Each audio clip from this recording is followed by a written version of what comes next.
Senator Lindsey Graham was on Fox and he was speaking to Maria Bartiromo about Putin, Russia, and the Ukraine. This was probably one of the most incoherent babbles I think I've ever heard, not from a politician, but from pretty much anyone ever in existence. I'm going to play for you this clip and then I would like to collectively mock it. In Ukraine, can't the U.S. and NATO allies do more? Yeah. Without turning this into World War III? We could if we had a... Well, it's not going to be World War III. You know, this is all a bluff. Putin knows that no one wins a nuclear exchange. So if he ordered a preemptive strike on the United States, some general would shoot him in the head. I'm calling for the crushing of the Russian economy. Even though our war and fight is not with the Russian people, it is with Putin. And the only way this war ends is with Putin either going to jail or be taken out by his own people. How do you make that happen? You help the Ukrainians. They need MiGs. That was astounding. That was absolutely astounding. I want you to go back and count, if you didn't, how many times he contradicted himself in the span of, what was that, 40 seconds, 45 seconds? I mean, he amazes me. Lindsey Graham truly does amaze me.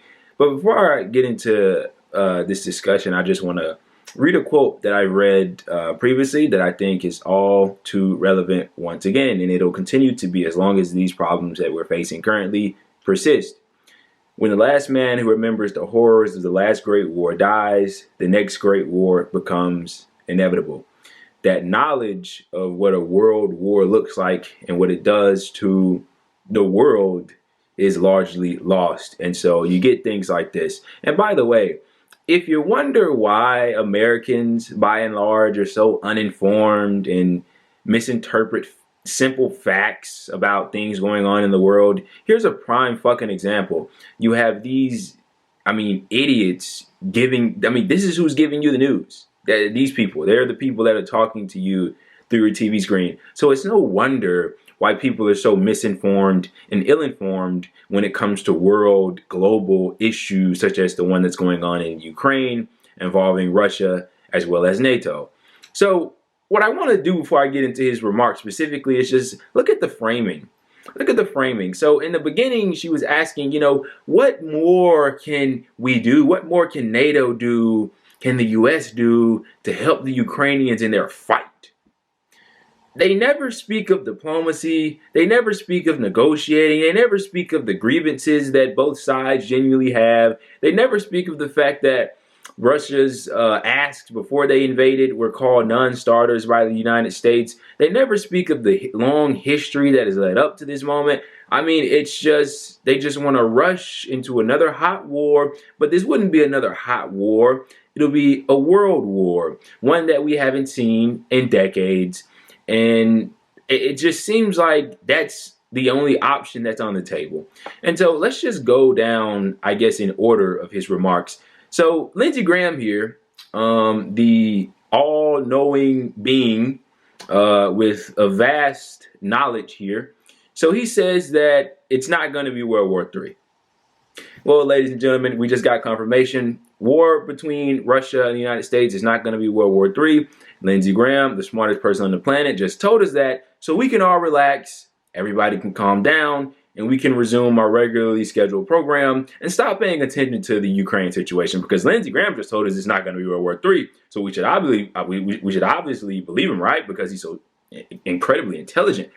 He says it's all a bluff. Putin using nuclear weapons if he, I guess, incurs an attack from the U.S. or something like it. It's all he's bluffing. How does he know this? I have an answer. He doesn't. He's just saying it. They think it's like as if they think war is some video game. Oh, he's not going to do that for real. He's just saying it. Says who? Oh, that's right. Lindsey Graham. He says no one wins a nuclear exchange.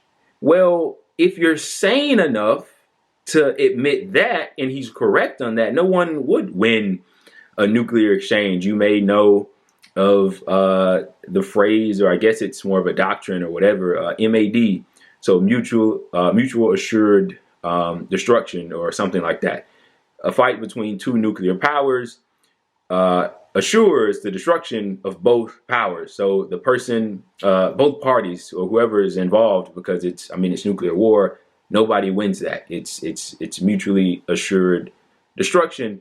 If he's sane enough to realize that, how is he not sane enough to understand that this isn't something that we should be even attempting to call the bluff on, because the stakes are just much too high?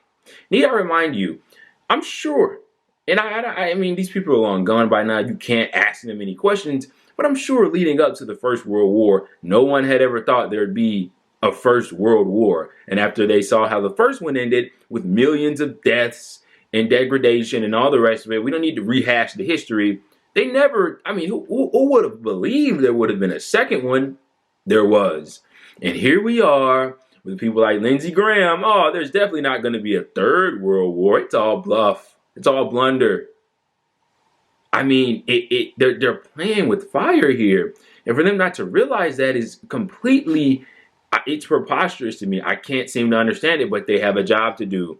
They have a job to serve the military-industrial complex, to serve the establishment. And what more would they want than another Cold War with Russia, even if it means putting the fate of humanity's existence at stake? Let's wrap this up. He says if he ordered a preemptive strike on the U.S., a general would shoot him in the head. God, gotta love Lindsey, man.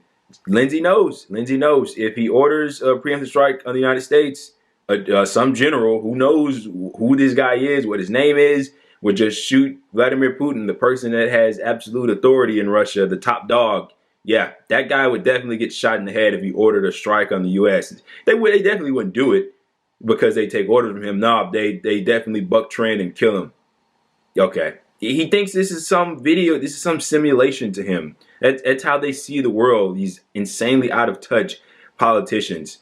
He calls for the crushing of the Russian economy, and then he says, even though our war isn't with the Russian people. So you want to crush their economy, but you acknowledge that the war isn't with the people, but you want to hurt them anyway. These contradictions are insane. And then he's calling it our war. How is this in any way? So he's just accepting the fact, oh yeah, this is definitely our war. I mean, the way in which they frame these things, I mean, it makes you think, like, if you're a regular American watching this and you're not balls deep in politics like many people are, or I mean, how few people are, then you would think that we should play a huge part in this, such as actually implementing things like no-fly zones, giving the Ukraine fighter jets and all the rest of it, even though those would be incredibly dangerous things to do and would heat this thing up even further. He says that the only way the war ends is if Putin is taken out or by the Russian people, by the way. So he wants a revolution and uprising among the Russian people to take out Putin, even though, as I said before, Putin has absolute authority and he has the military, he has the police, he can put them down at ease.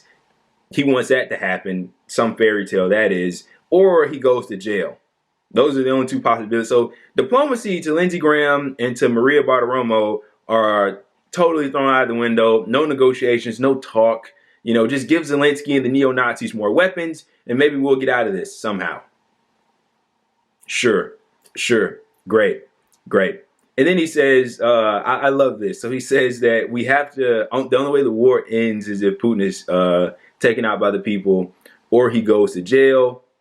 How do we do that? We help the Ukrainians. I mean, I hardly understood any of that. I think it's kind of funny that I just made a video trying to make sense of it. I don't know how good of a job I just did. But this is Mr. Lindsey Graham, apparently knowing that it's a bluff, knowing that Putin isn't serious about nuclear destruction. Yeah, I want to know how he got that incredibly valuable information. But this is what our media ecosystem has to offer us. They frame things from the point of everything the U.S. does, we're acting in good faith. It's fine if we continue to ship billions of dollars in weapons. And notice how we're giving all this money and all these weaponry to the Ukraine, but when we the people ask for things, oh, we can't afford it, oh, they can't pay for it, oh, all the rest of it. Ask Lindsey Graham what you think about relief for Americans that are in a pandemic right now.